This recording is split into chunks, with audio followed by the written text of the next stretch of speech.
So I didn't expect to be reviewing CoD Ghosts so early in the series. If you haven't seen my others, I recommend watching those too, but Ghost is what the people chose, and I'm a man of the people, so here we are. Call of Duty Ghosts, if nothing else, has one of the worst reputations in the CoD franchise. This game, during its prime, was considered very substandard compared to what else was available. It came out at basically the peak of Call of Duty's relevancy, coming directly after the insanely popular MW3 and Black Ops 2. CoD Ghosts had the advantage of releasing into a generally happy and growing CoD community, and in theory, this could have been one of the best CoD games in the entire series. So what went so wrong with it? I also played my fair share of Ghosts when it released, and even now in retrospect, there are unfortunately some clear missteps and errors in this game that prevent it from being one of the best of all time in my opinion. However, there are some things I genuinely really like and that work for me super well, so it's best to separate the wheat from the chaff.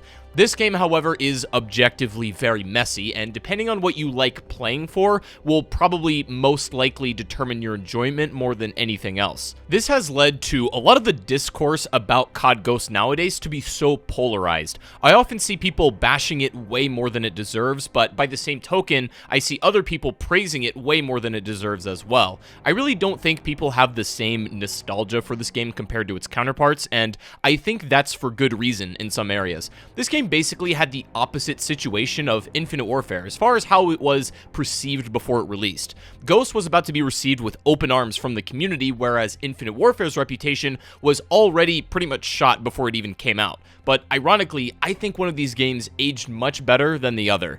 And let me just say this before we go any further. This video is meant to pick apart the good and bad things about Ghost, so while I'm going to point out all the good things I enjoyed and I thought were great about this experience, I'm also going to criticize the things that clearly don't work, are flat out bad, or just not my preference. So there's no need to get all worked up if I don't happen to like the thing you like and vice versa. We're literally just talking about it. So what went so wrong with Call of Duty Ghosts?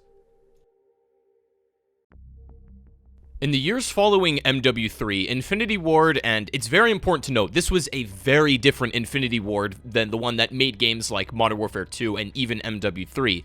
After some massive management and staff changes were made following the release of those respective games, Infinity Ward turned over a bunch of its employees and leads that had made those games in years past. IW was now led by Mark Rubin, and he and his team found themselves in an interesting position in the sense of where they should take the series next. Modern Warfare 3 was the best-selling Call of Duty title to date, and they had the choice of taking the obvious route with Modern Warfare 4. It's really easy for us to say, look, let's make Modern Warfare 4.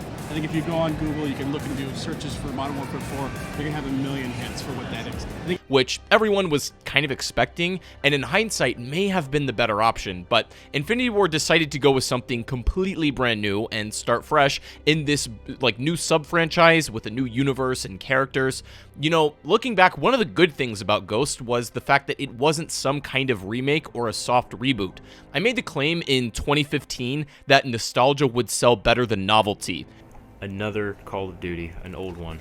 But the thing is, nostalgia doesn't sell better than novelty. Nostalgia doesn't sell better than novelty. Nostalgia doesn't sell better than novelty. And we all saw how well that aged. So while I can genuinely applaud them for attempting something brand new, as we've seen time and again with things like Black Ops 4 and other video games in general, new ideas aren't always great ideas, but perhaps the biggest detriment to the game in this case was the fact that it needed to be developed for two different generations of consoles.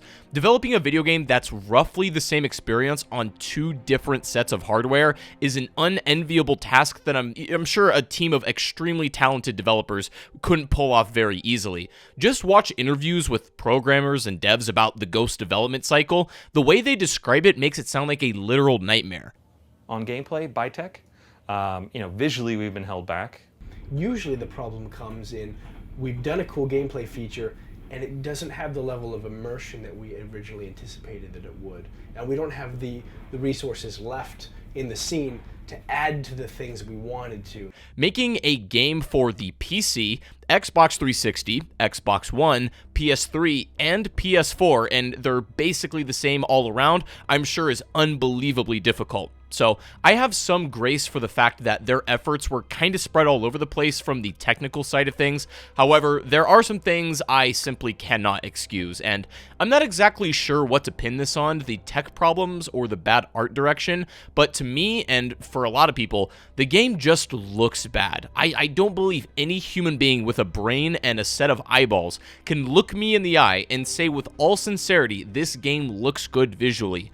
And no, it's not good because it looks more realistic. Modern Warfare 2019 has a very realistic look as well, but between its textures, color palette, and overall art style, the game is still nice to look at, even though it's a more realistic take. Hell, even the older Modern Warfare 2 and 3 look far better than this game due to great technical use of color and lighting and a great art direction.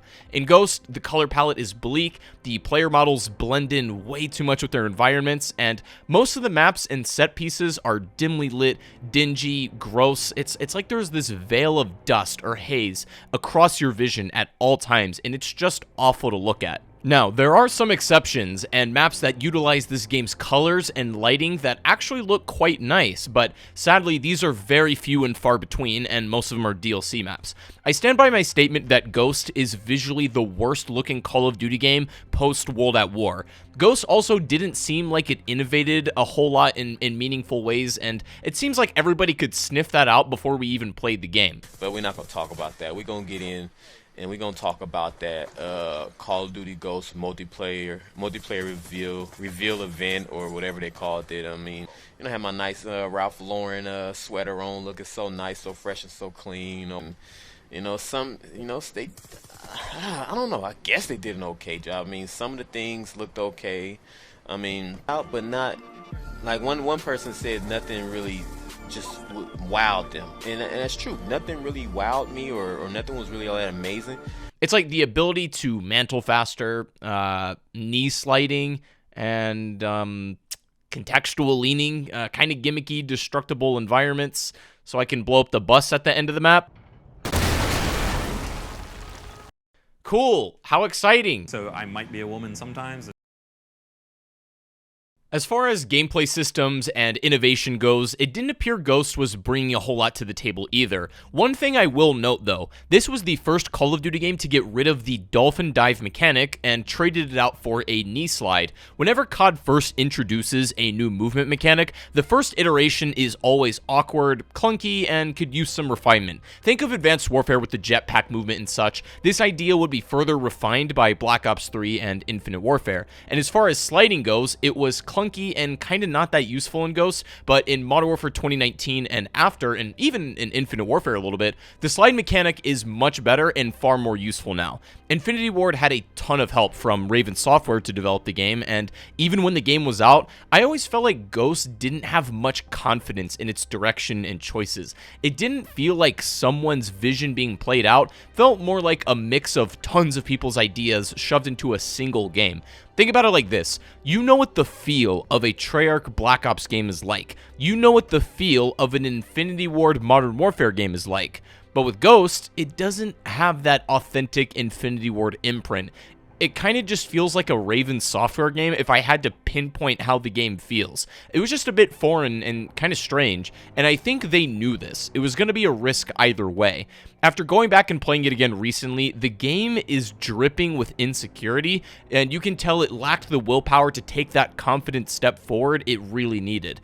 Everything's like knee-deep in instead of being all in. And again, whether you personally like the game or not, it's important to acknowledge this game had a very bumpy development, and devs were crunched to the very last minute as their dev cycle was cut a little bit shorter than expected for Ghost, which is probably the best explanation as to why a lot of this game feels half-baked in some areas.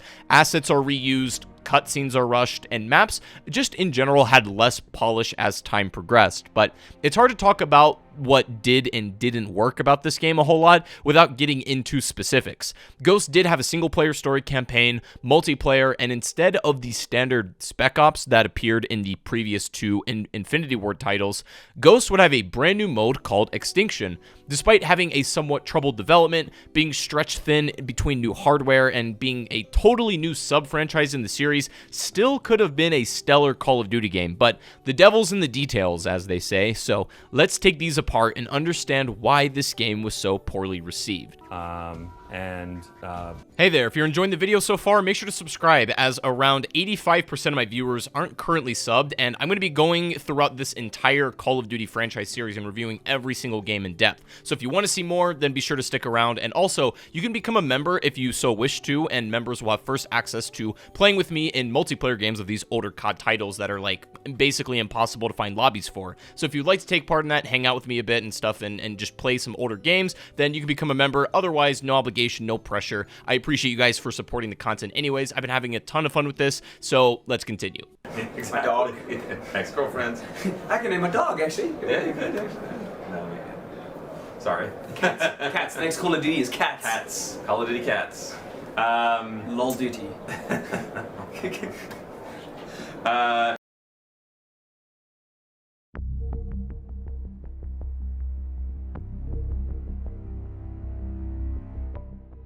So, throughout the series I've been doing so far, revisiting these COD campaigns that I've played before, when it came time to replay Ghost, I noticed something. I actually couldn't remember much about the campaign at all, and that surprised me because obviously there's some I remember more vividly than others, but I felt I remembered almost nothing other than the super important story beats in this game. And I've actually heard that same sentiment echoed from my audience and the greater COD community. This was already a bit of a bad sign to me, as it would indicate there wasn't actually a whole lot worth remembering, and the things I did remember, I remembered for the wrong reasons.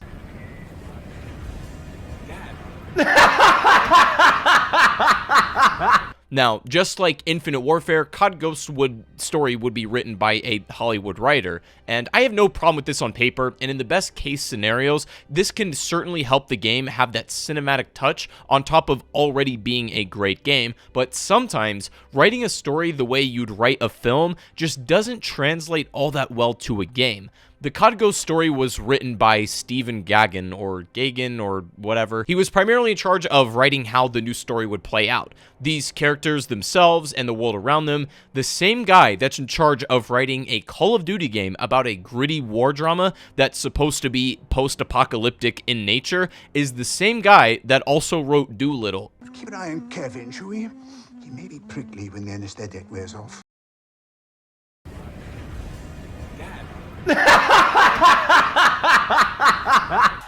it seems like it fits Ghost perfectly. He also wrote some other films too that I haven't seen, but look, all I know is I rarely fall asleep during movies, but I literally fell asleep about halfway through Doolittle, and at some point my girlfriend just turned it off, so I don't know. I can't really say if it was a good film or not. Oh, well, I guess that answers it.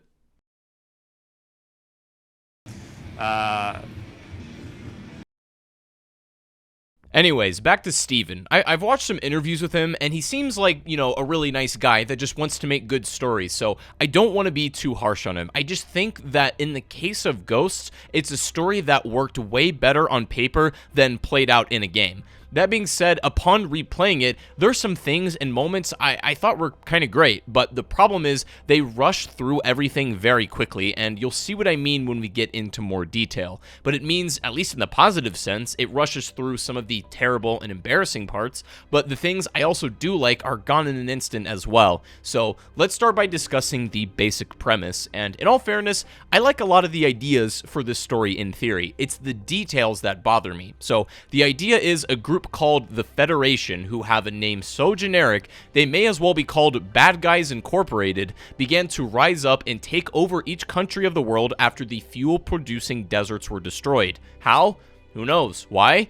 I don't know. This is only shown briefly in a cutscene and a couple throwaway lines in the opening to explain the Federation.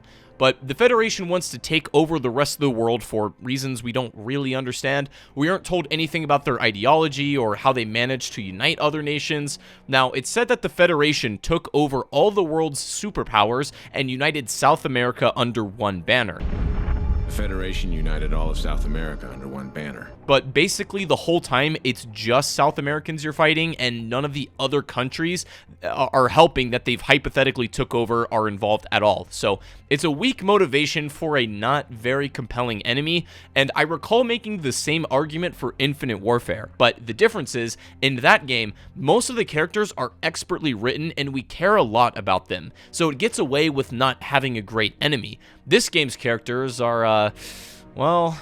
About your old man, he lets his men die to save his own ass. Damn it, Rourke! Anyways, before that happens, we open with some bad and cringy dialogue about how there was a legend of some group of specialized soldiers called Ghosts that their enemies feared or something.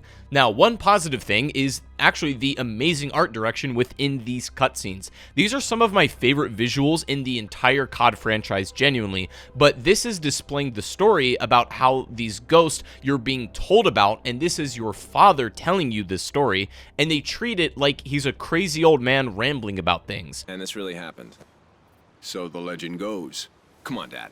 You don't honestly believe that story's true? Yeah, I do.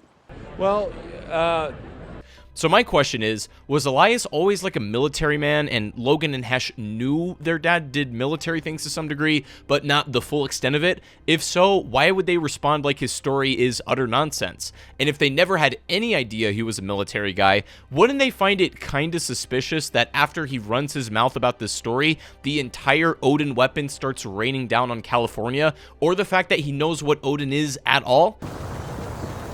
Dad, what's happening? It's Odin! In any case, practically 30 seconds into the story, the world starts getting nuked. Before we go any further, the Ghost campaign has basically two main components. It's got the family stuff that's supposed to be the emotional core and groundwork for the story with Elias, Hesh, Logan, and Riley. And the other component is Ghosts doing cool ghost things. That's where we spend 95% of our time. So with that in mind, everything emotional in this game completely falls flat for me, and you'll see why. In this very opening, just before things get crazy, Elias thinks it's an earthquake and mentions how their mother used to be scared of them, indicating that she passed away at some point. Those things used to freak the hell out of your mother.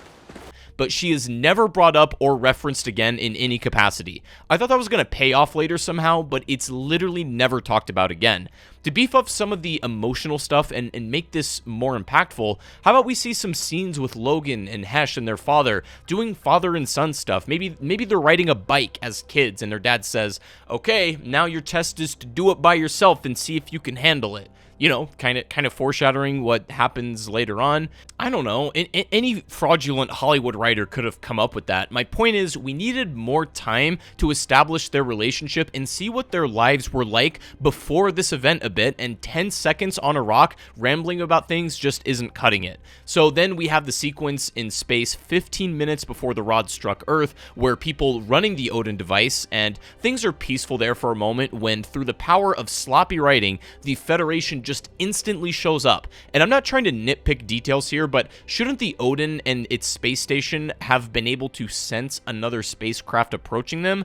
Space travel is ridiculously complex and delicate, and they just pull up undetected like they drove up from around the block or something. It's silly, but whatever. I'm okay with silly usually, but this game is otherwise so self-serious that it kind of turns me off to it. Point is, missiles are launched into US ground, crippling it to make the invasion of the Federation easier. Fine. As a visual, I love this part of the game. These space missions all have a really fun atmosphere, no pun intended, and they're neat to play in. They also look awesome, and they just rush through them a bit faster than I like. So the missiles from the Odin hit the surface of the United States, California is being destroyed, and you escape in a truck through the power of reused animations. We then cut to like 15 years later, and Hesh and Logan are patrolling what's left of California and Los Angeles and stuff. These few beginning opening missions are honestly some of my favorite. Finding on the remains of the US that's, completely war-torn now as you travel through what's left of your home, a premise that's oddly believable. It's also implied that Elias trained them in between those two segments, which it's never shown or talked about at all other than one throwaway line in combat dialogue, which will be important later on. But so you go and make your way through Los Angeles and California, and you go to Fort Santa Monica where your father Elias is located. You go there, speak with him, and more crappy dialogue ensues, sending you on your next mission to gather recon on the enemy. Gather any intel you can on the enemy and get your asses back. So where in no man's land are we going? Somewhere you know better than anyone.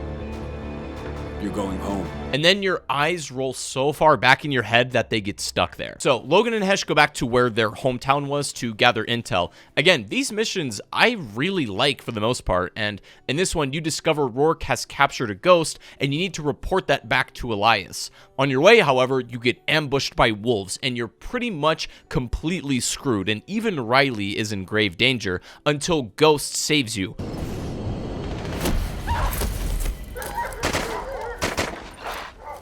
Here's another clear example of how badly the game fumbles its character stuff. This is the first time in the game Logan and Hesh interact with actual ghosts at all. They're supposed to be these big legends and they only knew them from stories and myths beforehand. So this moment and how they save you should have them in much more of a shell-shocked and speechless state. Maybe they even fanboy a little bit as their first time encountering a real live ghost. Instead, this happens. You look lost. We're not lost. Looking for you, Captain America. Walker, I believe you have something for me. We came across some feds moving a guy at Firebase Charlie. One of yours? Yeah, Ajax. All right, we don't have a lot of time. This whole interaction is just done so wrong, and the rest of this mission is just weird and bad. Throughout the whole campaign, you don't really get to know or come to care about the members of the Ghost Squad in the same way that you would care about other side characters such as Ethan from the Infinite Warfare one, for example. Even upon attempting to rescue Ajax, a man you never knew, you get some cookie-cutter dialogue about Rourke where the game is literally spelling it out for you. Rourke. It was Rourke. He's targeting. Look, the wall. In fact, this may sound crazy, but I don't even know if the main character you play as in Ghosts, Logan, even speaks at all. Hesh does most of the talking for him anyways, but what's supposed to be a character-driven story, you can't have your main protagonist be completely silent when the emotional core is supposed to be the relationship between him, his brother, and his father. The silent protagonist approach works when you're Master Chief, not just some guy. So anyways, you make your way back to join the battle that's now taking place at Fort Santa Monica. After pushing back the Federation the best you can manage, you ultimately begin to lose ground, forcing you to retreat. But before doing so, you gotta go rescue your father and at least make sure he's okay and got out alive. So you go back to the house where we were speaking to him in the last mission to look for him. The building is burning, so you have to rush upstairs. Now this is by far the absolute worst thing that happens. Shit, I can't get through! Just go upstairs and find Dad. I'll look for another way around.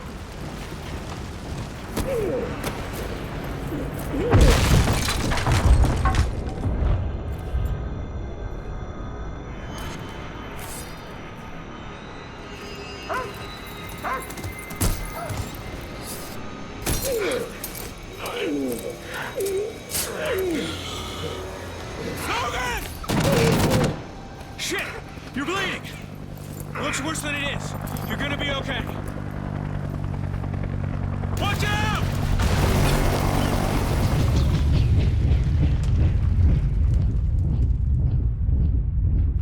All right, get us out of here! Hey, we're not going anywhere. Calm down, kid. Hey! We just saved your asses! We didn't need your help. The hell you didn't! Stow it! All of you!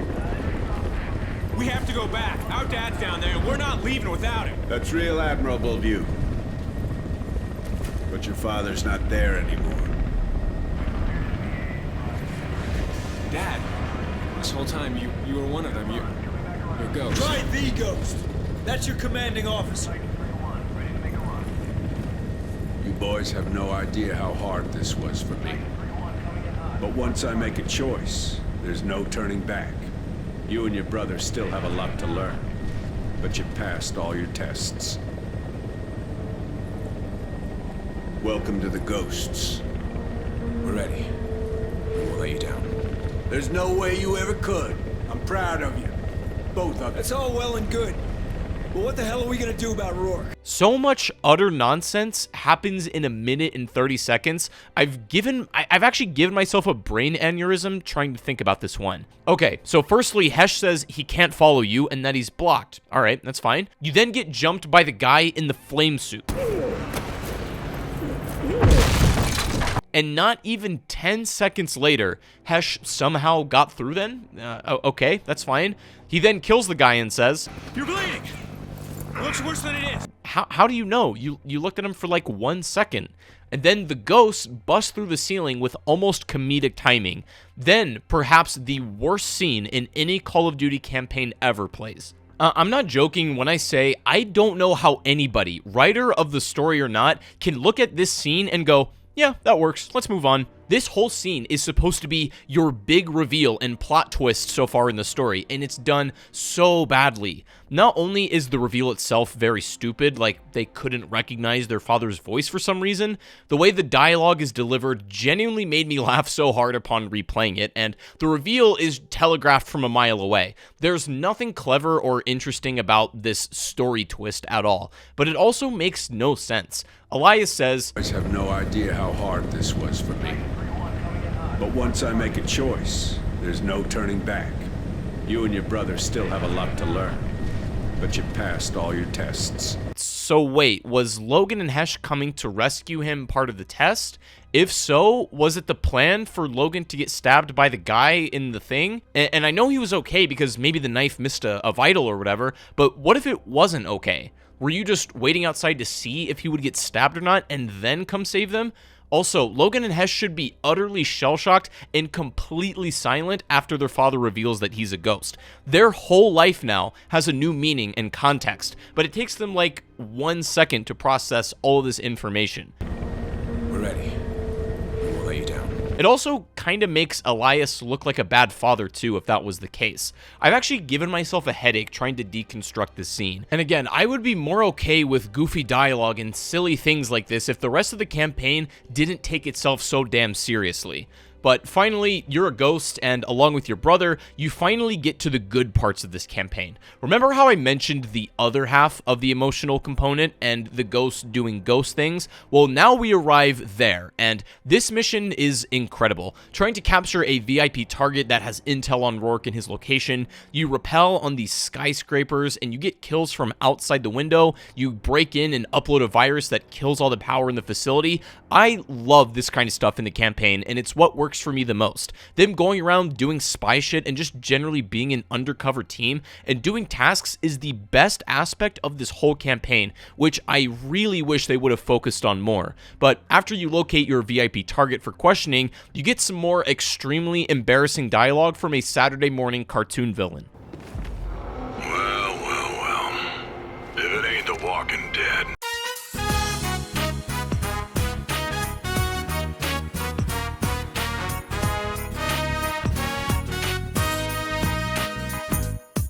So the whole thing was a setup, and you now need to escape. We then learn a little more about Rourke and his history with Elias. We learn that Rourke was a former ghost, and that they were on a mission to execute some Federation leader when bad things went down. Now, the way Rourke is written and set up is all wrong. Firstly, we get one mission and a couple of real groaners in the dialogue to show that they're apparently friends and partners at least. We're ghosts, Merrick. We finished the mission. And secondly, Rourke is allegedly angry at Elias and the Ghosts because they left him to die. Fair enough. What matters is a decade ago you left me to die in this city. But it's also said that the Federation found him first and tortured/brainwashed him. But why is he hunting ghosts? The Federation got to him first. Whatever they did, if they can turn him, they can turn anyone. This should have been done one of two ways, where they tried to do both. Either make him kind of an asshole from the start and angry that you left him to die to save the rest of your squad, and that's a perfect motivation for revenge right there, and get rid of the whole brainwashing stuff. Or second, and better in my opinion, make Rourke genuinely a good guy and a friend, and instead of being selfish at the scene, he says, hey, you know, let me go. It's fine. Save the others. And he falls, gets captured by the Federation, and then the brainwashing completely turns him on the Ghost. The Federation embraced this heritage, enhancing it with more sophisticated methods. They kept Rourke in a hole for months, feeding him food mixed with the poisons of exotic plants. This would have been far more impactful and made us even feel sad for Rourke a bit. He would have been more of a tragic fallen angel kind of character, which would automatically make him more interesting. Instead, they tried to do both. So Rourke wants to kill the Ghost because they left him to die, even though they sent out multiple search parties for him. So what happened to him? We searched for his body for weeks. Finally, we were pulled. Does Rourke even know that? Was the brainwashing even needed? This whole scene is stupid as well, and Rourke is maybe the worst character in this entire story. He's just some bald guy in a do-rag that you can't even really take seriously.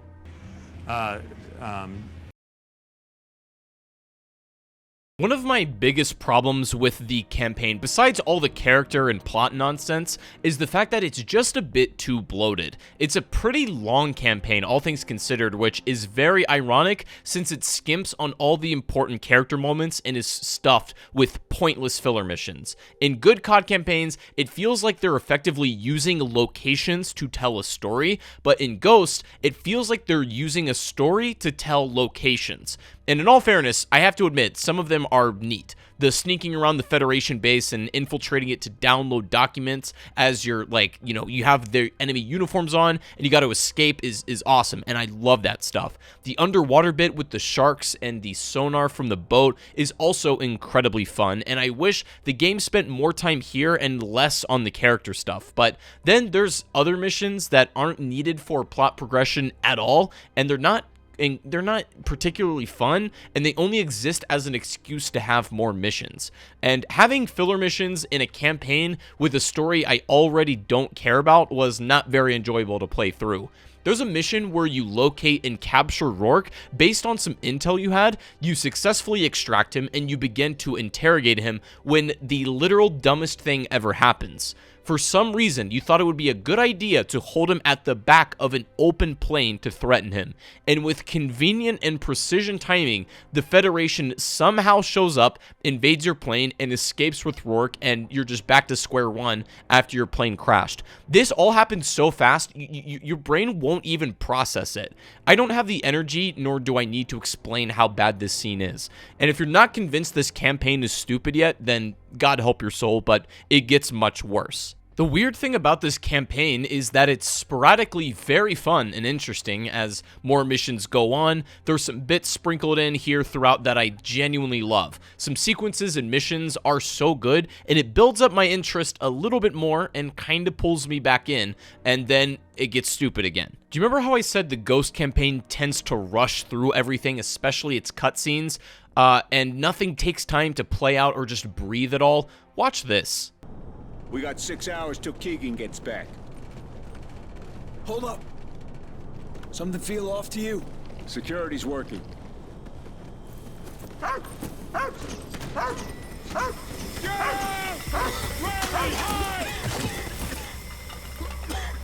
Like, I'm okay with the setup of this scene, but why can't you let the player settle in a little bit and feel safe? Give me like a minute or so to look around and take in my environment and let my guard down a bit. But this game feels the need to rush through everything that's potentially interesting. It's like they thought if there isn't action at every possible moment, the player will get bored. No, the slowdown and pace is what makes your action more effective when it does happen. So Rourke and his team invade the house, the safe house you were in, and for 4 hours apparently drag us away to basically exactly where we just were. So now we have Logan, Hesh, Elias captured in chairs, and more cringy dialogue ensues.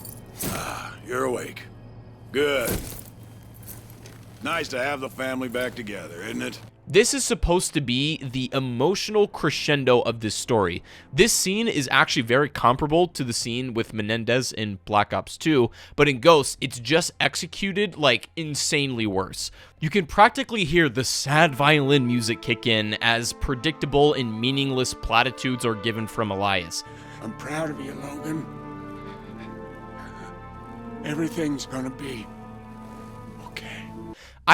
I literally laughed out loud at this moment, and I don't say that to sound edgy or gamer or whatever, but this scene and its buildup were just so contrived, forced, and terrible that I laughed out of a sense of uncomfortableness. This is what I mean when I talk about games not earning their emotional moments. There is really nothing in this campaign prior that actually makes us feel like the relationship between these characters is strong or something worth, taking seriously. There's just no other way to respond. It's not really sad because we don't care about these characters very much. You can predict where this story goes from the very first scene, and I think that's my biggest problem with it. So then we go back to space, take control of another missile station that can level out the Federation, and Hesh and Logan go on to take out Rourke. I actually like this final sequence a lot. You confront Rourke on a moving train, the missile strikes via Hesh's command, completely aware that's sacrificing himself, and you're plunged underwater fighting over a Magnum. Hesh throws you a bullet while he keeps Rourke subdued, and you shoot through the both of them and hitting the glass behind you that was protecting the train from the water as well. The train is flooded after it breaks. You grab your brother and escape and swim to the surface. This is where the game should have ended. The bad guy is dead, and the Federation will be defeated.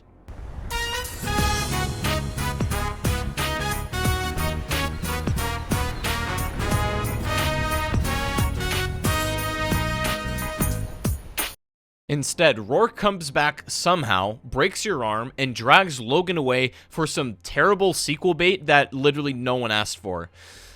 I guess except this guy. I hate this ending. Also, it completely undercuts and nullifies the sacrifices you made to kill Rourke in the end, and it's just plain stupid. I could forgive a lot of this stuff if it wasn't miserable to play and watch. In fact, when you think about it, almost nothing even really happens in this campaign. It's pretty much just wheel spinning. The only big things that happen are Elias dies, and the Federation are allegedly beaten. And you never really get to see it too much, but Rourke, Logan, Hesh, and Riley, and everyone else are still alive and basically the same. This game desperately needed something like multiple endings or, something else to give it a little more depth, because as it is, it's as on the rails and predictable as you could possibly imagine. There are some things I liked again, and I really like the whole skyscraper combat scenario. I like the range you go and play from space to underwater. I like how the sharks can actually kill you. I liked when this campaign was over. All in all, it's just not a very good or compelling story to me, and you may have noticed that I nitpicked this campaign far harder than I've done on any others so far, but that's because when I'm bored by the story or not engaged by the characters, this is where my mind goes to keep busy. I have to say, I'm glad this campaign didn't actually get a follow-up because I just don't care. I don't care about a lot of the specifics in the story so much if the rest of the characters and plot details were super strong, but they're just not.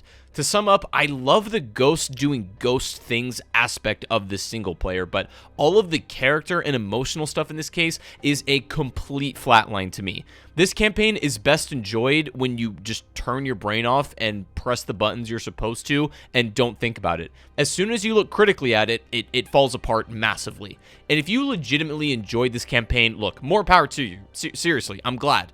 This was just for me to express how I felt about it, but that's pretty much all I have to say for the Ghost campaign. Now it's time to get to another controversial element of Ghosts, its infamous multiplayer experience. No, say it ain't so. This can't be. The only thing left. A terrible video game. God, no, I can't do it. I can't.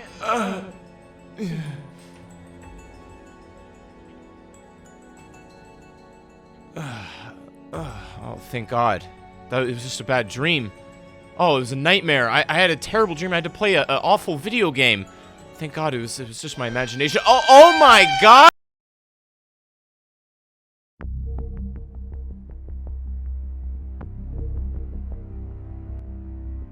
Call of Duty Ghosts multiplayer, again, is a very interesting discussion because it's a real departure from anything they've really done prior, and just like the campaign, there's some things, some amazing things I'm a big fan of, but some extremely problematic things as well. I believe one of the factors that hurt CoD Ghost MP the most was the fact that Black Ops 2 was out and still very popular at the time. In fact, I vividly remember during Ghost Prime, I would play Ghosts here and there occasionally, but spent way more time on Black Ops 2 still, as did most of my friends. There just wasn't a whole lot of reason for me to want to play Ghost over BO2, given that both games were very active at the time. But Ghost did have the advantage of feeling and playing very different compared to BO2, so if that was getting stale, you could come play this and switch it up a little bit.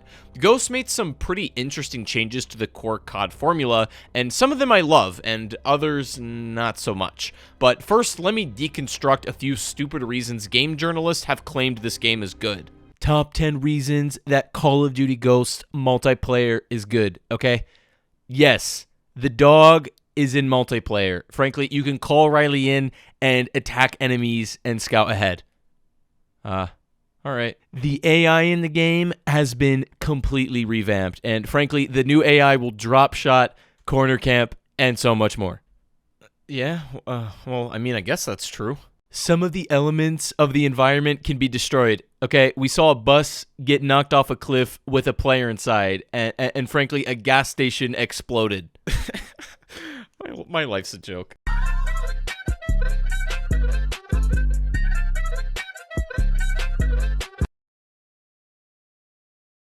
It was this day I realized the sad reality that dudes really wake up and play Ghosts every day of their life just to have a 1.3 KD. Like, my brother in Christ, you have 104 days played. For starters, let me begin with what I do like, and perhaps my favorite thing from Ghosts multiplayer that was specific to this game was how the perk system worked. Here, you have a bank of points that you could spread in any fashion you like. Perks that are stronger are worth more. I thought the system was great, and I would love to see this idea return in a different game that isn't CoD Ghost. In theory, it gave you the most amount of variability in between classes and tons of room for experimentation, and it genuinely had a tangible effect on your gameplay. Now, this did cut into the viability and usefulness of some potential attachments, so the attachment selection ends up being sort of bland, as most of those mechanics were recontextualized into perks. But speaking of weapons, I also genuinely love the weapon selection in this game,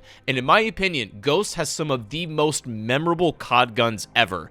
Memorable for bad reasons, some of them, but regardless, all of the base weapons, things like the fan favorite Honey Badger, the USR Sniper, the MTAR-X, and so on, even the DLC weapons like the Ripper SMG, which is one of my favorite weapons in Call of Duty period, and also the Maverick Rifle, were all extremely creative and fun to play with.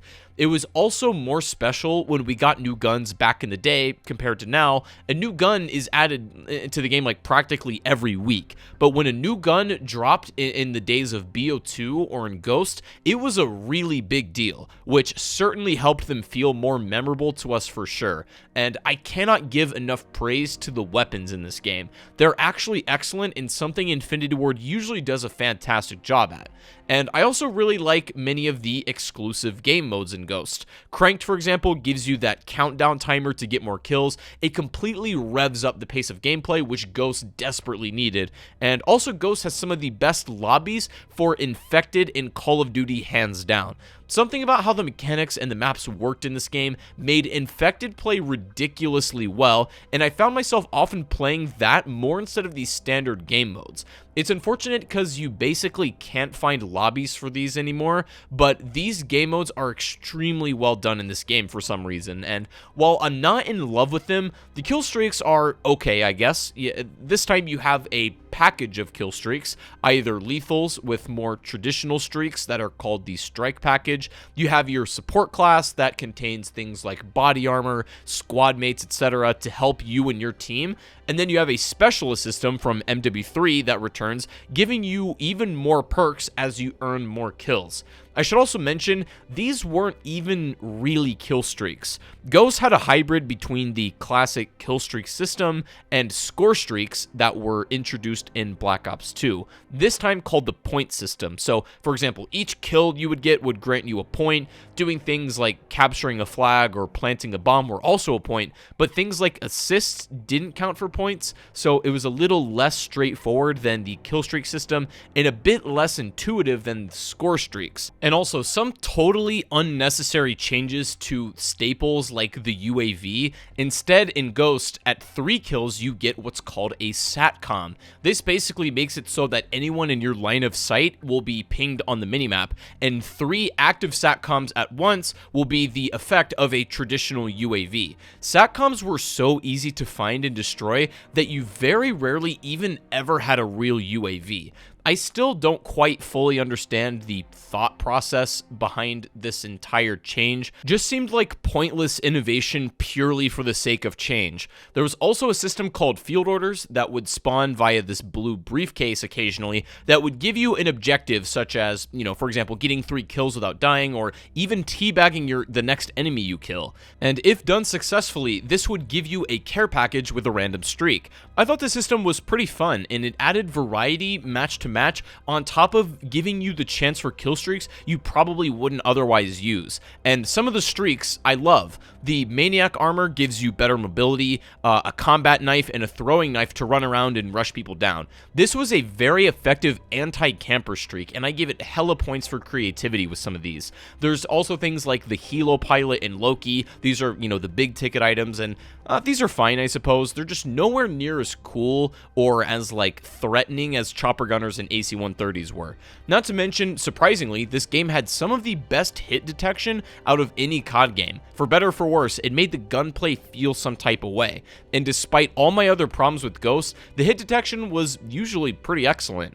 I also quite like the options for character customization for COD at the time. This was pretty groundbreaking, and granted, most of the cool options were locked behind paywalls, and you couldn't also really get into the specifics of your character, like down to gloves and whatnot, but just like BO2, it had this very cheap but well-designed camos you could buy for, again, literally like $2. This was the final game that had an extremely consumer-friendly store and customization options, including the likes of Snoop Dogg as the announcer. Like I said though, this was truly the last time we had a very consumer-friendly store before things would start to get out of hand in Advanced Warfare, but we'll get there someday. Also, I have to say, Ghost has some of the best DLC multiplayer maps that I personally think have ever come to COD. The absolute creativity of some of these maps make you realize at some point they stopped taking the game so seriously and just went on to have fun. For example, you guys will remember the map called Fog.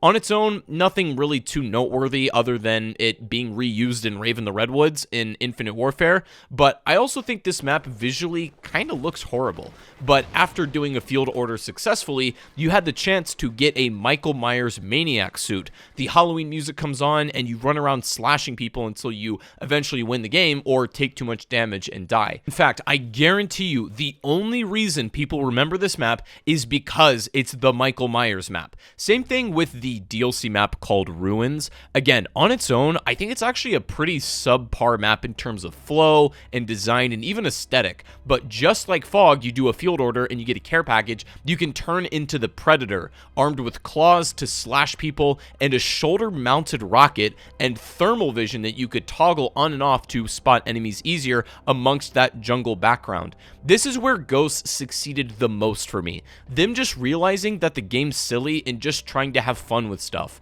There's DLC maps on a pirate ship, a crashed Extinction meteorite, and so on. These have to be some of my favorite DLC maps, again, that we've ever received in a COD game, and that's saying a lot. I would even potentially argue the DLC maps are better than most of the base maps, and that leads us to the bad stuff about Ghosts MP. Fundamentally, one of the core issues that I have a problem with in this experience is due to the maps. While there are some good ones, things like Strike Zone, Warhawk, Tremors okay, and so on, these are solid. A lot of the DLC maps are great, but then you have maps like Overlord, Chasm, Stonehaven, and just other terrible maps. And the main issue is they're just too damn big for this game. Even the remakes in Ghost, ones like Scrapyard from MW2, Favela, just looks objectively worse in my opinion as well, and they just don't play the same in this game at all. And the maps are far too large, especially just for 6v6 standard multiplayer. A lot of these bigger maps just don't play very well whatsoever, and that's amplified by the fact that camping is heavily incentivized and rewarded in this game.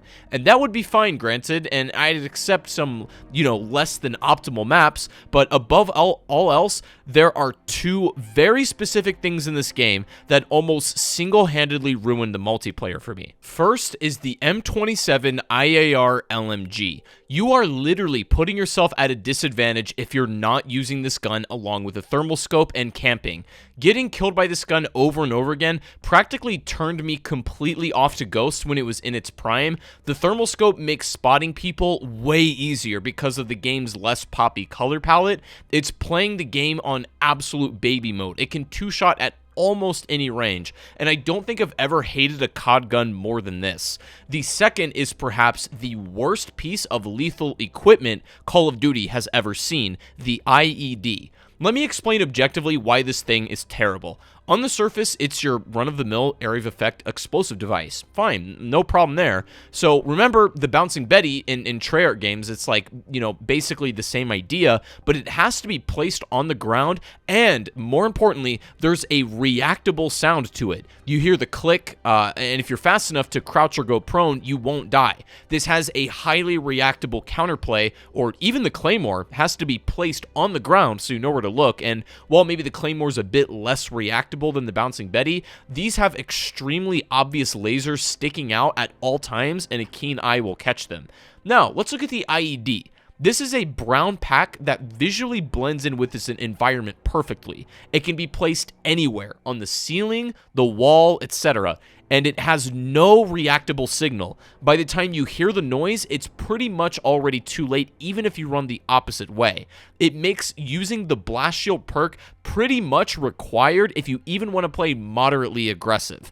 These two factors incentivize people to play the most corny playstyles possible. Using an M27 with a thermal while they camp with an IED was by far the most effective strategy, making people not even want to move around the map at all, and on maps that are already way too big to begin with.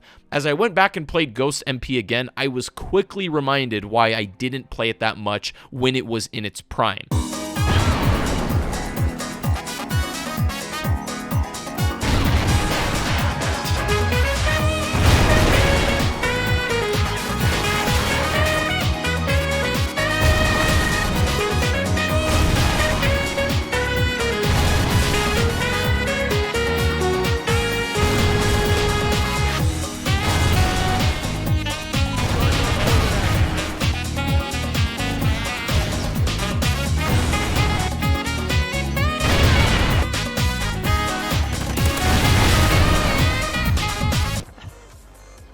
I try not to look.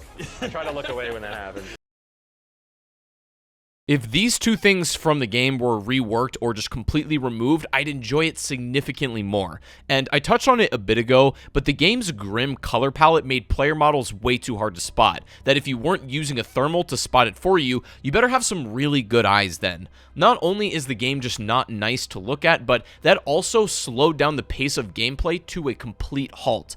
Also, the time to kill is not something I particularly liked in this game. I guess you could say that's due to the really good hit detection, maybe that's part of it, but in general, I like higher TTKs that require you to stay on target for a little bit longer, track targets and land more shots more effectively, and just make better gunfight decisions instead of just being the one that was ADS'd first because you never move around at all.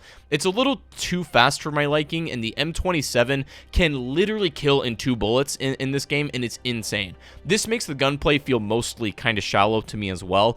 Infinity Ward also made a big deal of the destructible and interactable environments. I remember at the time they got absolutely clowned for this. It was often compared to Battlefield, where everything in that game was truly destructible, and in Ghost, in all reality, ended up being nothing more than a gimmick for each map. You know, the Duron Freight, the logs in that one map, the fish in the campaign, the gas station on Octane, the bus on Chasm, and so on.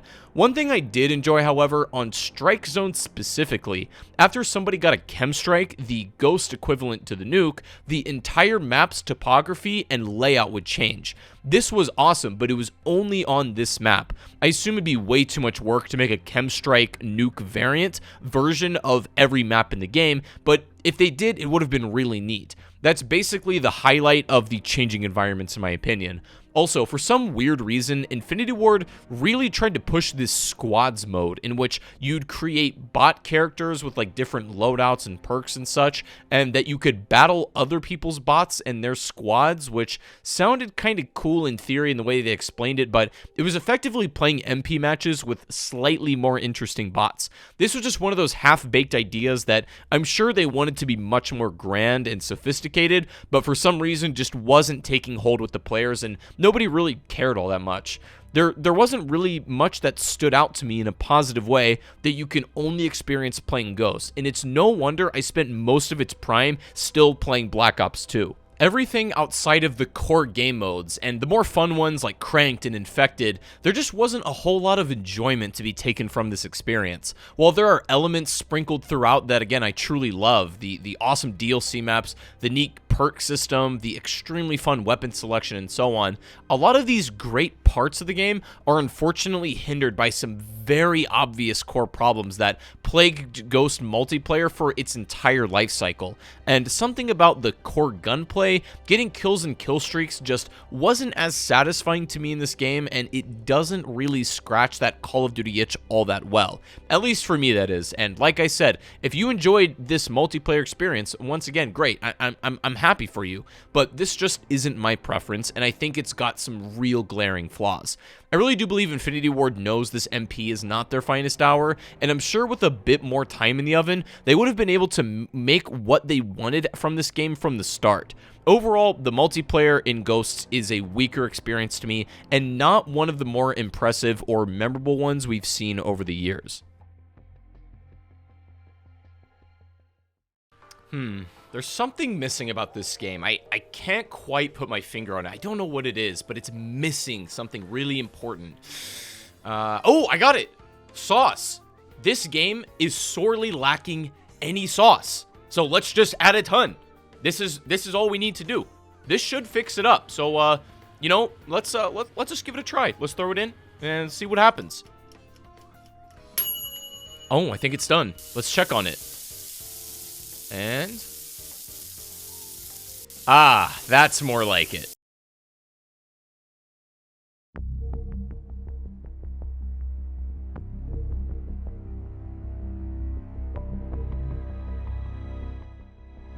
So, the third main pillar in the Ghost offering was a brand new take on the survival gameplay that Treyarch brought to the table, and took some inspiration from Spec Ops to create Extinction.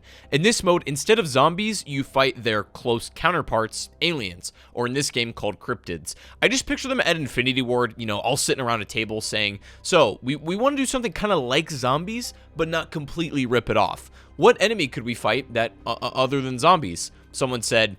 I don't know, maybe aliens? And then they just went with that.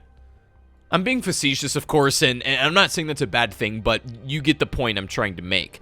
Anyways, Extinction's core gameplay is fundamentally very different to zombies in more ways than one. Firstly, you have to clear an objective each map. Instead of just survival, you have a clear objective each map. You load in, you have to clear different cryptids' nests by drilling through them and gathering resources and upgrading your loadout as you go along, eventually leading to an endpoint depending on the map you're playing. Now, I'm not going to go into the level of detail for each Extinction map the way I would a Zombies map because they don't really have the same amount of depth, but I will say Extinction maps get better as the DLC season goes along, peaking at DLC 3 in my opinion. The map on disc points Point of Contact is likely what everyone at least played once. You cut through the town to arm a nuke and then get back to the helicopter safely before it detonates.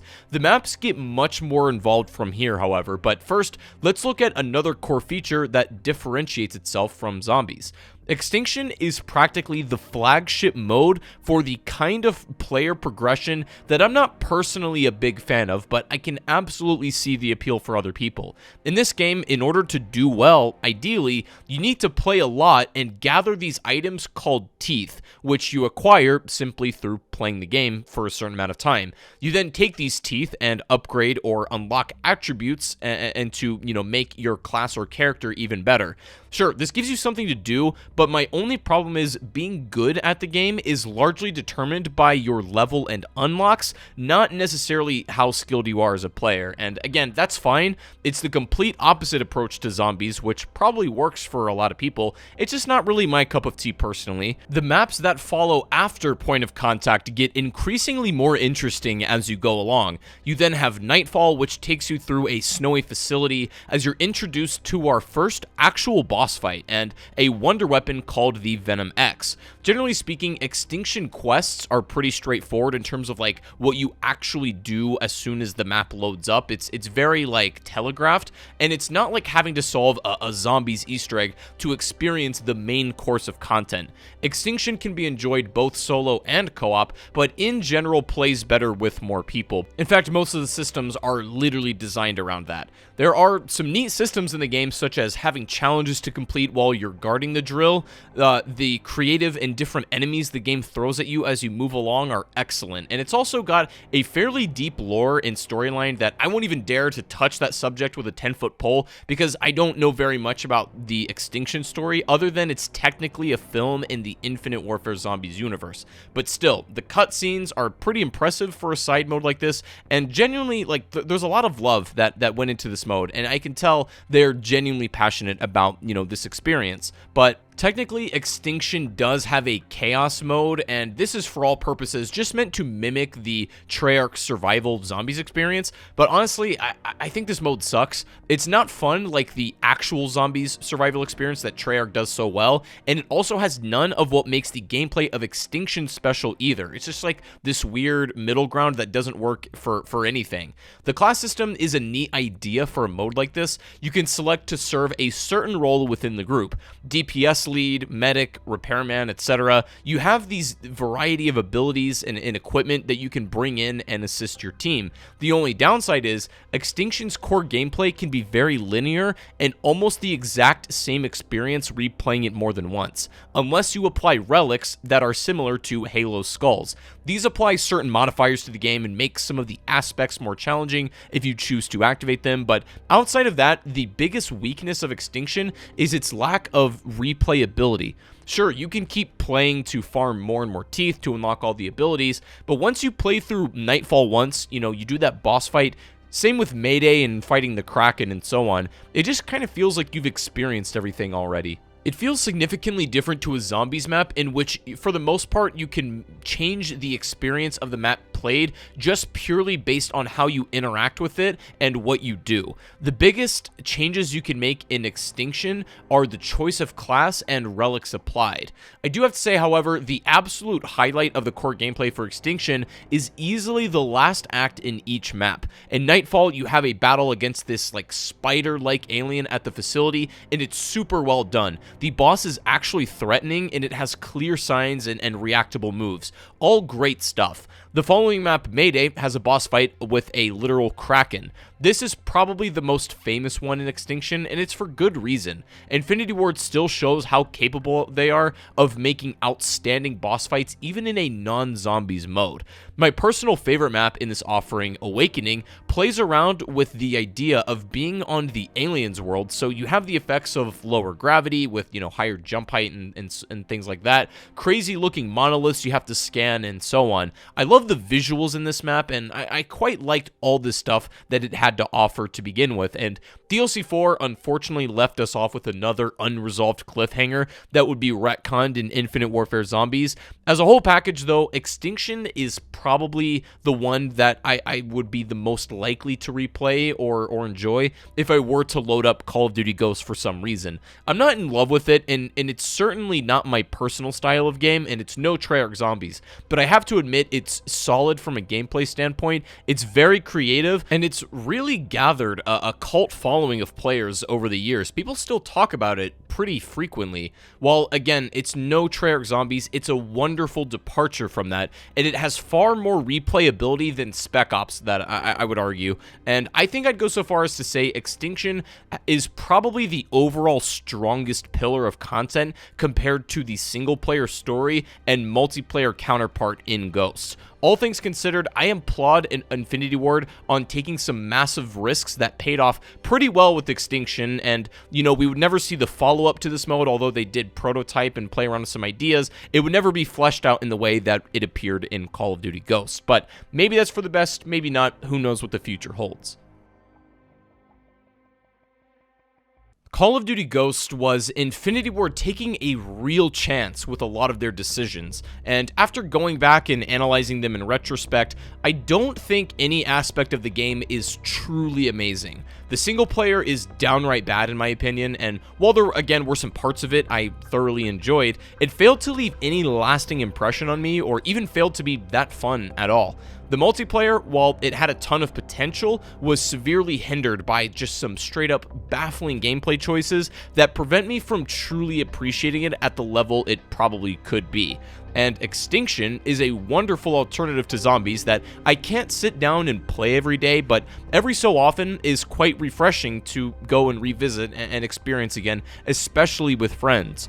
Overall, not one of my favorite Call of Duty games, however, and I understand if you feel some type of nostalgic way about it. It just isn't the game for me, and that's fine. But I'm glad I revisited this and got some clearer perspective on what was considered the worst COD game of all time. Does it still hold that title now, or has that title been claimed by another?